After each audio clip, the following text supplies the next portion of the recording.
4 vægge. Ja, det var sådan, at kvinden selv medbragte en kugle ved brylluppet, som manden kunne skyde hende med, hvis hun forbrød sig mod hans regler. I dag er næsten halvdelen af arbejdsstyrken kvinder. Alene på dette tekstilkombinat arbejder der flere end 5.000 kvinder.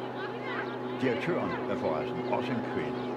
Og der er, naturligt nok, en vuggestue tilknyttet arbejdspladsen, som kvinderne kan benytte, når de vender tilbage efter det halve års barselsorlov.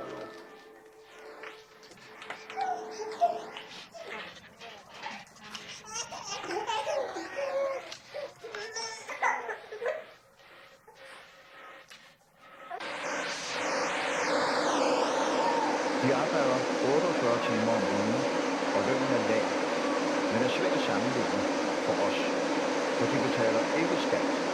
Boligen er meget billig, priserne på fødevarer er små, og reallønnen stigende, trods alt.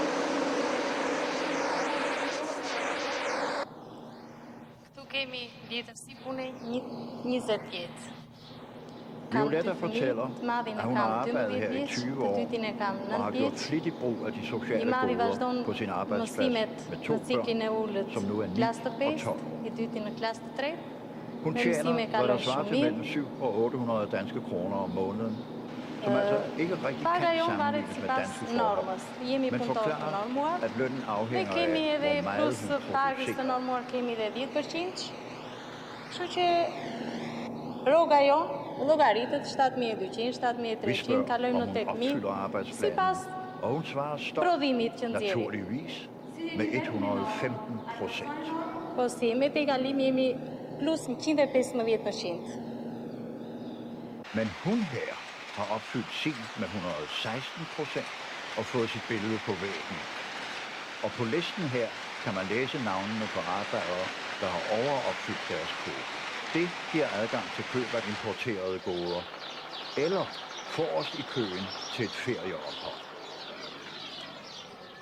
Vi boede her selv og kunne vurdere maden udmærket, og den albanske brændevin Raki særdeles udmærket, hvorimod vi overlod det lokale øl til albanerne selv. Og har man ferie, så er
er man ved at udgrave verdens største amfiteater efter Colosseum i Rom.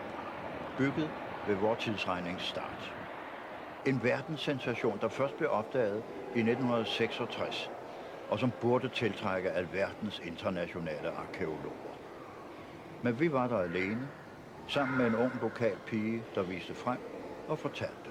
Og det her er en kristen døbefond. Hvor albanerne ellers lader kirkerne forfalde, graver man nu denne kirke fra det 10. århundrede frem og restaurerer nænsomt de romanske kalkmalerier.